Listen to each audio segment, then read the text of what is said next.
Buenas tardes. Estamos en la segunda sesión de la semana 1, Textos y Visiones del Mundo. Esta semana, Literatura, Arte y Expresión Comunicativa, corresponde al primer bloque, la primera semana, la primera unidad de la unidad del módulo 4, Textos y Visiones del Mundo. Y hoy tendremos la siguiente agenda. Primero vamos a ver los contenidos a grandes rasgos de la semana 1. Después vamos a hablar de algunos puntos extra que ustedes van a tener. Después vamos a explicar las actividades integradoras de esta semana. Luego vamos a contestar algunas preguntas hechas por ustedes. El miércoles solo contesté 10. Hoy voy a contestar las otras 10. Y vamos a terminar con un análisis pequeño que simula la actividad integradora número 1. Entonces, bueno, comencemos. Lo primero que vamos a hacer es presentar los contenidos de la semana 1. Ahí están. Listo. Estos son los contenidos que hay. En realidad, como verán, son muy pocos. Y como dije en la clase anterior, la sesión anterior, vamos a ubicarnos nosotros en, sobre todo, o en especial, sobre cuál es el acto de leer, qué significa leer y qué significan los textos literarios, qué es un texto literario y cuáles son sus características. Después vamos a ubicarnos en el fondo y forma. Luego vamos a ver qué es el lenguaje literario, cómo se define el lenguaje literario. Luego vamos a hablar de un poquito de narrativa, o vamos a leer un poco narrativa. Después de poesía y liga, que son los géneros literarios que se los van a pedir en la actividad integradora número 1. Y también les recuerdo que pueden seguir participando en el foro Aprendiendo. Yo generalmente coloco algunas preguntas detonadoras y eso hace disparar generalmente la discusión y eso pues me interesa muchísimo que ustedes lo desentrañen, ¿no? Hoy es un resumen de lo que vimos en la semana. Ustedes pueden escribir sin problemas, sin inconvenientes durante el sábado y domingo, todavía pueden hacerlo, y eso nos va a permitir tener una mayor interacción. El sábado y el domingo yo no coloco ninguna entrada, ninguna participación, pero sí lo reviso. Entonces, pues de todos modos, tengan por seguro que cuando yo lo tenga, lo van a leer o lo van a ver, ¿no? Lo voy a leer, perdón, y lo voy a revisar. Entonces, pues no tengan inconveniente con eso. En primera instancia, quiero que estemos claros sobre la importancia de el segundo de estos, análisis de un texto, y lo que les dije es que ustedes van a hacerse acreedores a puntos extra, además del que les han explicado sus asesores y tutores, que es hacia el final o por clase, participando activamente, o sea, presentándose y participando activamente, y yo voy a encargarme de un puntaje extra también. Este puntaje extra tiene un cambio cada semana, dependiendo de si entregan cosas o no. Es hasta las 7:30 de la noche cada viernes. Entonces tienen algunas horas para entregarlo. Y se va a tratar del texto que se llama La Lectura y el texto que se llama Fondo y Forma. Sobre todo del segundo me voy a explayar cuando hago un análisis que les va a permitir simular que les va a permitir simular a ustedes lo que se va a hacer en la actividad integradora número 1. Entonces, repito, puntos extra para los apuntes en mi correo electrónico, solo por correo electrónico, del texto que se llama La Lectura y el texto que se llama Fondo y Forma. Pueden ser apuntes pequeños, con guiones, cuadro sinóptico, mapa conceptual, resumen, síntesis, como ustedes quieran, pero que demuestren que leyeron esos dos materiales y que pueden hablar de ellos sin ningún problema. Me lo mandan a mi correo desde el lunes de hoy a las 7:30 de la noche y serán acreedores a un puntaje extra en las actividades integradoras 1 y 2, que son las primeras de este módulo. Básicamente eso es lo que quería contarles. Pongan especial atención en la segunda, que es aprendizajes, recuperación de aprendizajes, análisis de un texto, porque les va a desglosar unas cosas que llaman funciones. Y las funciones tienen que ver con la forma en que analizamos un texto. Probablemente de análisis de un texto y fondo y forma son los más importantes de esta unidad y también los más importantes de todo el bloque, de todo el módulo, porque si pueden manejar estos, van a poder manejar cualquiera de ellos, ¿no? Entonces creo que es importante. Por otro lado, hay géneros literarios o divisiones de un texto literario, y esas son la narrativa, poesía lírica y teatro, que aquí no está, pero que lo vamos a ver con posterioridad. Se los van a preguntar, repito, en la actividad integradora número 1, sobre todo en la que tienen 3 textos. Bueno, pasando eso, ustedes van a revisar qué es un texto literario, cuáles son sus características. Lo voy a abrir brevemente. ¿Cuáles son los textos literarios? ¿Cuáles son los géneros? Aquí vienen los géneros. Aquí vienen los ejemplos, aquí vienen las estrofas, etcétera, etcétera. Viene el dramático, cuáles son los géneros en general y cómo se desarrollan cada uno de ellos. Viene un pequeño video de los géneros, no hay problema. Y vienen fuentes de consulta que les pueden ayudar muchísimo a la hora de revisar el texto. Entonces, a la hora de hacer sus actividades integradoras también, por supuesto. Entonces, los textos literarios se definen como aquellos que están hechos con cierto propósito, tienen ciertas características y se dividen en tres grandes rasgos, en tres grandes unidades. Y ya van a ver cuáles son los géneros. Cada una de esas es un género. Hay un género poético, un género narrativo y un género teatral o dramático. Tienen que poder explicar esos tres, porque si no se les va a complicar. Cada uno de ellos tiene ciertas características que nosotros podemos ir marcando y que nosotros ya hemos visto, por más que ustedes a veces dicen que no están identificados con lo literario, en realidad pues a veces nada más es refrescar conocimientos, es suficiente para que ustedes disparen ideas y que puedan contestar correctamente. Después, aparte de esto de narrativa, poesía lírica, texto narrativo, fondo y forma, en fondo y forma va a tener después, porque es bien importante, pero el lenguaje literario tiene diversas características. El lenguaje literario tendrá ciertas características que son denotativo y connotativo, que son los tipos de lenguaje que hay y que les van a ayudar a identificar cuando un mensaje es literario y cuando un mensaje no lo es. Generalmente el connotativo es el que implica textos literarios, y ahí vienen las funciones también del lenguaje. Y cuáles son las que podemos ver y cuáles son las que no son necesariamente literarias, aunque esas barreras se rompen mucho, porque hay textos literarios que no parecen y son textos literarios, ahí va a haber una discusión general. Eso sobre las actividades integradoras, los contenidos, la explicación de las actividades, lo voy a hacer a continuación, y luego la voy a enlazar con las preguntas. Bueno, primero voy a hacer las preguntas, y luego voy a hablar sobre las actividades integradoras para esas mismas, enlazarlas con el análisis del almohadón de plumas que nos está revisando, o que yo les voy a pedir que revisen, que es algo que yo voy a revisar. Lo estoy buscando.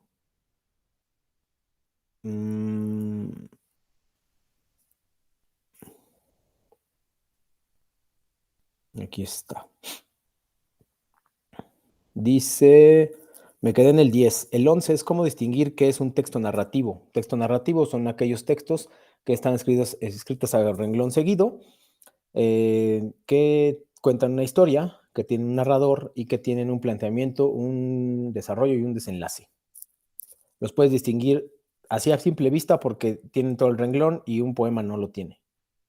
¿Qué se debe leer toda la obra de teatro? No, solo las páginas que se te marcan. ¿Cuál es el contexto sociohistórico? El contexto que implica dónde estaba viviendo el autor, en qué época, en qué situación, dónde vivió, para qué vivió, perdón, dónde vivió, por qué creó la obra literaria, qué estaba pasando en su país, en el mundo, etcétera, etcétera, etcétera. Y eso siempre pues, nos permite entender mejor la obra. ¿A qué se refieren con tiempo y espacio? Tiempo es cómo se desarrolla la acción. Ahorita lo voy a ver también con fondo y forma, y espacios son los lugares donde se desarrolla la obra literaria. Espacios, parques, edificios, la mente del narrador, etc. 15. ¿Cómo puedo manejar los términos subjetivo y objetivo en cuanto al tiempo de la obra, ya que lo manejábamos desde el punto de vista de la postura del autor?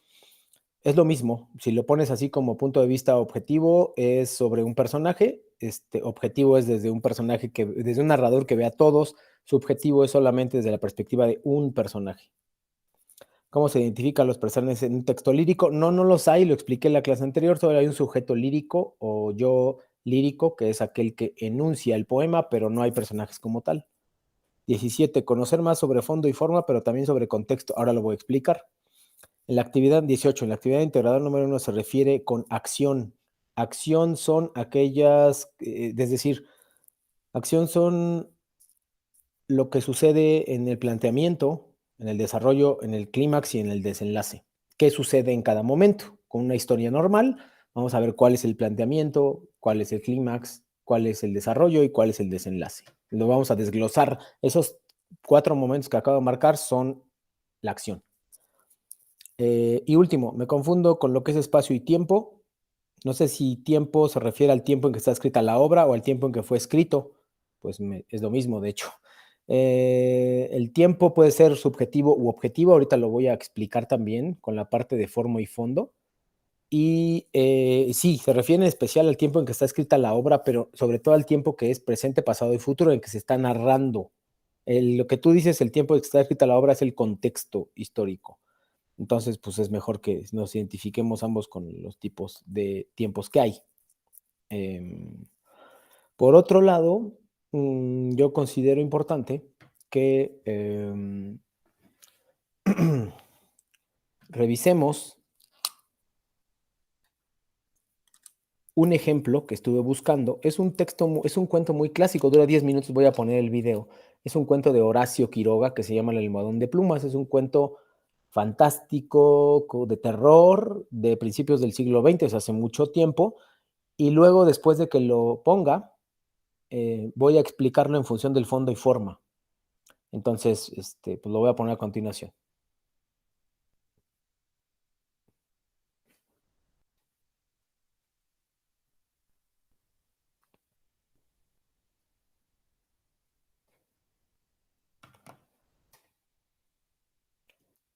Perdón, porque no lo estaba compartiendo. Un segundo.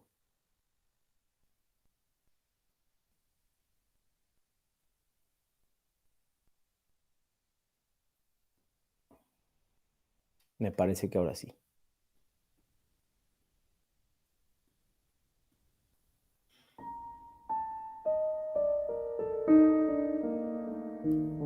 El almohadón de plumas, de Horacio Quiroga. Su luna de miel fue un largo escalofrío. Rubia, angelical y tímida. El carácter duro de su marido heló sus soñadas niñerías de novia. Ella lo quería mucho. Sin embargo, a veces, con un ligero estremecimiento, cuando volviendo de noche juntos por la calle, echaba una furtiva mirada a la alta estatura de Jordán, mudo desde hacía una hora. Él, por su parte, la amaba profundamente, sin darlo a conocer. Durante 3 meses, se habían casado en abril, vivieron una dicha especial. Sin duda, hubiera ella deseado menos severidad en ese rígido cielo de amor, más expansiva e incauta ternura, pero el impasible semblante de su marido la contenía siempre. La casa en que vivían influía un poco en sus estremecimientos. La blancura del patio silencioso, frisos, columnas y estatuas de mármol, producía una otoñal impresión de palacio encantado. Dentro, el brillo glacial del estuco, sin el más leve rasguño en las altas paredes, afirmaba aquella sensación de desapacible frío. Al cruzar de una pieza a otra, los pasos hallaban eco en toda la casa, como si un largo abandono hubiera sensibilizado su resonancia. En ese extraño nido de amor, Alicia pasó todo el otoño. No obstante, había concluido por echar velo sobre sus antiguos sueños y aún vivía dormida en la casa hostil, sin querer pensar en nada hasta que llegara su marido. No es raro que adelgazara. Tuvo un ligero ataque de influenza que se arrastró insidiosamente días y días. Alicia no se reponía nunca. Al fin, una tarde pudo salir al jardín apoyada en el brazo de él. Miraba indiferente a uno y a otro lado. De pronto Jordán, con honda ternura, le pasó la mano por la cabeza, y Alicia rompió enseguida en sollozos, echándole los brazos al cuello. Lloró largamente todo su espanto callado, redoblando el llanto a la menor tentativa de caricia. Luego los sollozos fueron retardándose, y aún quedó largo rato escondida en su cuello, sin moverse ni decir ni una palabra. Fue ese el último día que Alicia estuvo levantada. Al día siguiente, amaneció desvanecida. El médico de Jordán la examinó con suma atención, ordenándole calma y descanso absolutos. No sé, le dijo a Jordán en la puerta de la calle, con la voz todavía baja. Tiene una gran debilidad que no me explico, y sin vómitos, nada. Si mañana se despierta como hoy, llámeme enseguida. Al otro día, Alicia seguía peor. Hubo consulta. Constatóse una anemia de marcha agudísima, completamente inexplicable. Alicia no tuvo más desmayos, pero se iba visiblemente a la muerte. Todo el día, el dormitorio estaba con las luces prendidas y en pleno silencio. Pasábanse horas sin oír el menor ruido. Alicia dormitaba. Jordán vivía casi en la sala, también con toda la luz encendida. Paseábase sin cesar de un extremo a otro, con incansable obstinación. La alfombra ahogaba sus pasos. A ratos entraba en el dormitorio y proseguía su mudo vaivén a lo largo de la cama, mirando a su mujer cada vez que caminaba en su dirección. Pronto Alicia comenzó a tener alucinaciones, confusas y flotantes al principio, y que descendieron luego a ras del suelo. La joven, con los ojos desmesuradamente abiertos, no hacía sino mirar la alfombra a uno y otro lado del respaldo de la cama. Una noche se quedó de repente mirando fijamente. Al rato abrió la boca para gritar, y sus narices y labios se perlaron de sudor. «¡Jordán! ¡Jordán!», clamó rígida de espanto, sin dejar de mirar la alfombra. Jordán corrió al dormitorio, y al verlo aparecer, Alicia dio un alarido de horror. «¡Soy yo, Alicia! ¡Soy yo!». Alicia lo miró con extravío. Miró la alfombra, volvió a mirarlo, y después de largo rato de estupefacta confrontación, se serenó. Sonrió y tomó entre las suyas la mano de su marido, acariciándola temblando. Entre sus alucinaciones más porfiadas, hubo un antropoide, apoyado en la alfombra sobre los dedos, que tenía fijos en ella los ojos. Los médicos volvieron inútilmente. Había allí delante de ellos una vida que se acababa, desangrándose día a día, hora a hora, sin saber absolutamente cómo. En la última consulta, Alicia yacía en estupor mientras ellos la pulsaban, pasándose de uno a otro la muñeca inerte. La observaron largo rato en silencio y siguieron al comedor. Se encogió de hombros desalentado su médico. «Es un caso serio. Poco hay que hacer». «Solo eso me faltaba», resopló Jordán, y tamborileó bruscamente sobre la mesa. Alicia fue extinguiéndose en su delirio de anemia, agravado de tarde, pero que remitía siempre en las primeras horas. Durante el día no avanzaba su enfermedad, pero cada mañana amanecía lívida, en síncope casi. Parecía que únicamente de noche se le fuera la vida en nuevas alas de sangre. Tenía siempre al despertar la sensación de estar desplomada en la cama con 1.000.000 de kilos encima.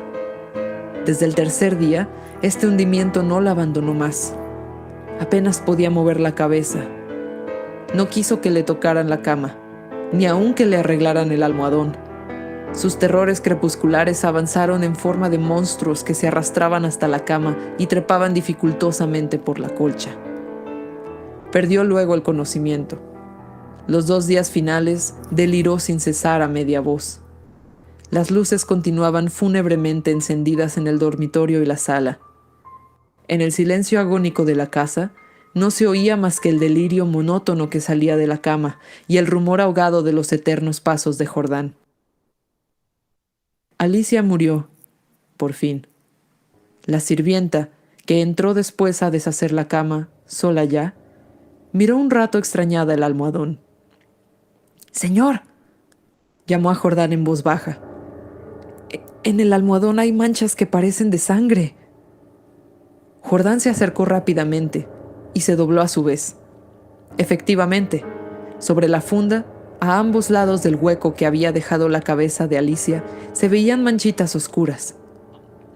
«Parecen picaduras», murmuró la sirvienta después de un rato de inmóvil observación.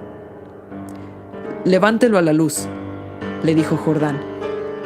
La sirvienta lo levantó, pero enseguida lo dejó caer, y se quedó mirando a aquel, lívida y temblando. Sin saber por qué, Jordán sintió que los cabellos se le erizaban. ¿Qué hay?», murmuró con la voz ronca.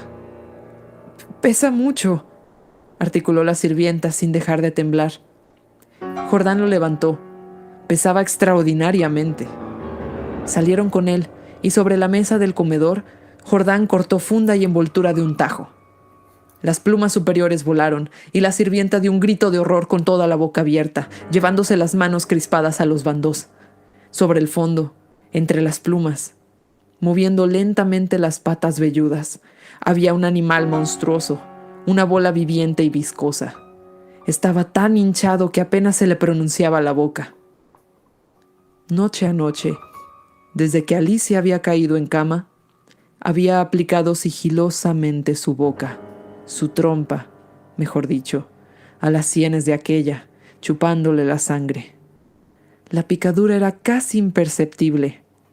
La remoción diaria del almohadón había impedido sin duda su desarrollo, pero desde que la joven no pudo moverse, la succión fue vertiginosa.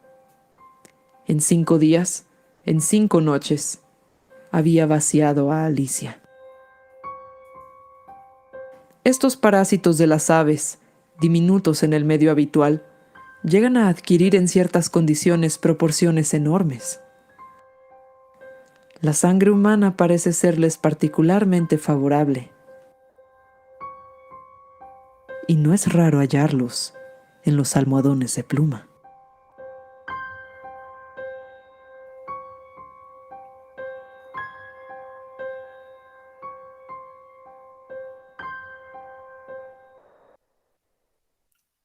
Perfecto, ya escuchamos el texto de El almohadón de plumas de Horacio Quiroga. Es un texto sin duda interesante, atemorizante y que tiene muchos elementos para que nosotros podamos analizar. En primer lugar, voy a compartir un documento que acabo de hacer para que vean cuál es la idea que tengo sobre compartir sobre analizar un texto literario. Aquí está ya colocado.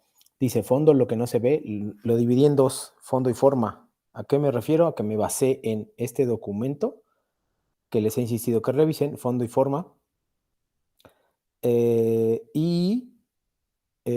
Bueno, no aquí. Perdón, aquí me equivoqué. Este no va aquí. Y ahorita lo explico por qué. Ahorita voy a poner forma. De hecho, es más fácil la forma, pero bueno, ahorita lo vamos a revisar de todos modos. Cuando revisen este texto se van a dar cuenta que la forma, perdón, tiene un par de preguntas con las cuales me van a permitir contestarlas. Es muy fácil. Y el fondo sí tiene 6 elementos que podemos analizar en cualquier texto literario. Yo voy a analizar en el caso del texto narrativo porque hay más. Entonces, forma, nos dice aquí, se refiere a la manera en que está escrita la obra, así como su división o estructura. Las preguntas clave para determinar la forma son cómo está escrita, verso o prosa, cómo se proyectan las ideas. Aquí lo que voy a contestar es la forma, verso o prosa. Verso no puede ser porque no rima, no hay renglones pequeños y no es un poema. Entonces tenemos que poner y contestar que es prosa. Con eso quedaría completo que las ideas están estructuradas, no en forma de rima, no cantadas, no con ritmo, sino con una narración, es decir, un cuento en renglones completos. Y luego aquí, ahora sí vamos a empezar a ver el fondo. El fondo es aquello, como dice ahí, como dice acá, que no se ve, que no está dicho, que yo tengo que determinarlo. No lo voy a encontrar en el texto, lo tengo que localizar con una segunda lectura o con un proceso de reflexión. Pero estos son los puntos básicos para encontrar el fondo. El fondo quiere decir lo que está adentro, lo que no se ve. La forma, piensa en una botella con agua. La botella de vidrio, de plástico, etcétera, es en la forma. ¿De qué forma está? Pues cuadrada, redonda, etcétera, ¿no? En este caso, de una forma de una botella, podría ser ovalada, ovoidal, etcétera. En el caso del fondo es lo que tiene adentro. Lo que tiene adentro probablemente no lo podamos ver desde fuera. Suponiendo que el envase sea azul, rojo, negro, etcétera, no lo podemos ver desde fuera. Lo tenemos que descubrir a la hora de abrirlo. Abrir significa analizar un texto literario. Esa es la idea del fondo.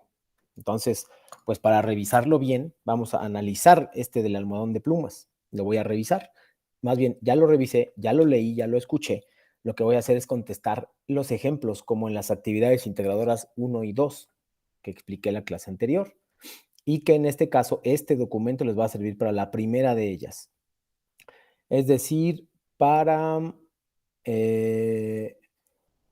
permítanme, para la que se llama, no quiero darles mal el nombre, analizar textos literarios. Les van a poner 3 textos, uno de cada género literario, les van a pedir que localicen contexto, intención, fondo, forma, acción, tiempo, etcétera, ¿no? Entonces, y las formas, fondo y forma, Y en la segunda, les van a pedir cosas de una fábula que se llama El perro y el cocodrilo y la canción de oro. Entonces tienen que estar muy atentos a las cosas que les están preguntando. Este de fondo y forma es un ejemplo. En la siguiente semana desarrollaré otros ejemplos, ¿no? Que les van a permitir saber esto. También puedo tenerme brevemente en un contexto y entonces puedo investigar. El contexto es investigable. Contexto cultural de El almohadón de plumas. Ustedes googlean esto, nada más fíjense, por favor, que tenga eh, fuentes confiables, que no sea Wikipedia, que sean de otro tipo, ¿no? Entonces, esto también, repito, va a hacer que ustedes, pues, puedan analizarlo de una manera más completa. Entonces, el argumento, como nos dice aquí, el argumento es el resumen o síntesis de la obra. Se responde con la pregunta ¿qué sucede en la obra? Y lo voy a ir contestando. Un matrimonio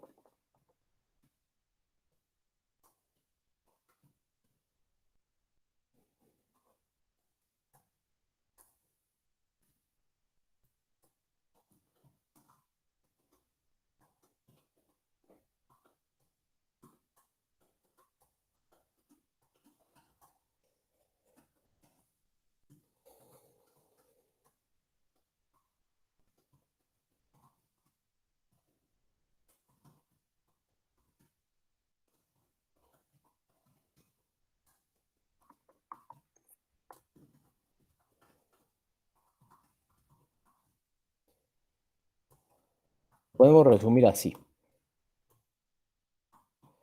Un matrimonio joven comienza a deteriorarse por el comportamiento extraño y enfermizo de la mujer. Al final, el lector nota que era un ser que le chupó la vida. Con eso podemos resumir el primer elemento, que es el argumento. El segundo, nos dice, es el tema, se refiere a la idea principal.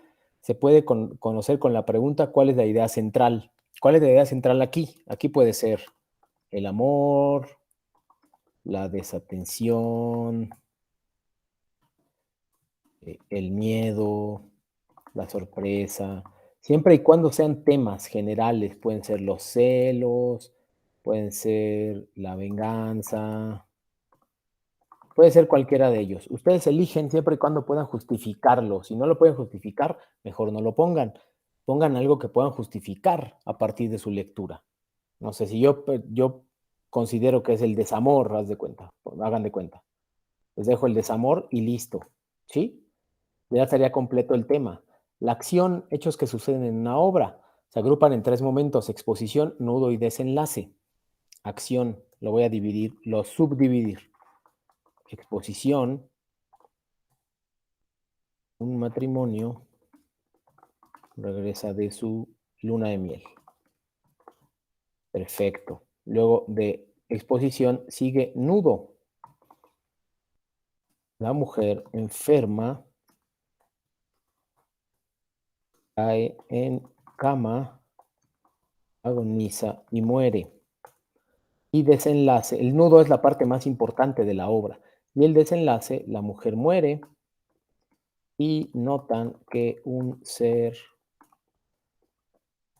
le chupaba sangre. Listo, ahí tenemos la parte de acción.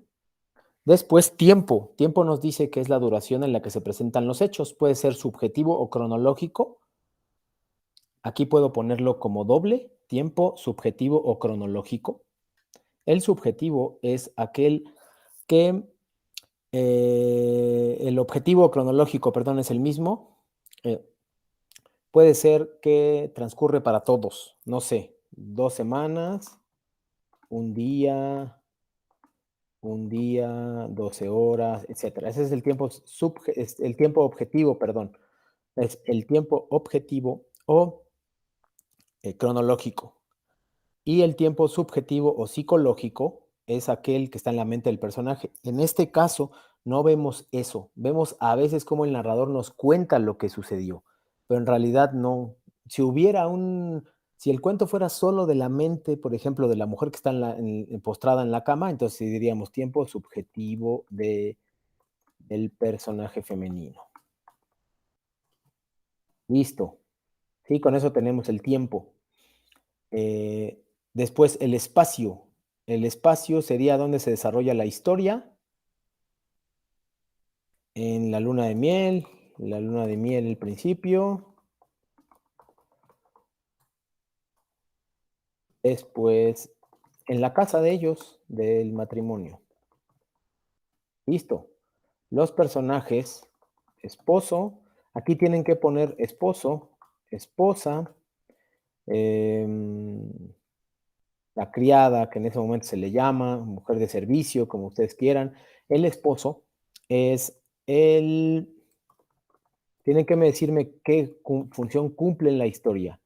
Contenedor de la mujer.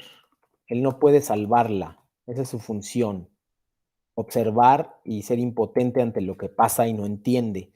La mujer es la que sufre la historia y también que había sufrido frialdad de parte del... Acuérdense que al principio dice que el esposo era muy frío y la criada es un personaje secundario, es decir, está entre escenas, está entre escenas para resguardar,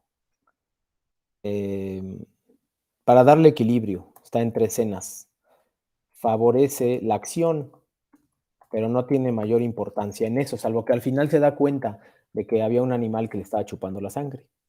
Y por último, perdón, los personajes son la última parte, entonces con esto quedaría completo. Por supuesto, se pueden extender de manera general. Este texto es corto y ustedes se pueden extender en otro en general. Entonces, yo sugiero que practiquen fondo y forma y que me hagan saber si hay alguna cosa que ustedes no entienden. Hay un par de cosas que voy a tener. Autor, género, no hay problema. Y dos cosas más que son... contexto sociocultural, que le han preguntado mucho a través del chat, y contexto del autor. Contexto sociocultural se refiere como qué estaba pasando en la época que se escribió el texto. ¿Qué estaba pasando política y socialmente? El contexto del autor quiere decir quién era, dónde nació, si saben algo sobre por qué escribió esa obra. Eso es el contexto del autor. A veces lo escriben por encargo, a veces lo escriben porque están en una crisis, a veces lo escriben de viaje, etcétera. Es importante saber eso. Es muy, muy importante saber eso. Permítame un segundo, por favor.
Una disculpa.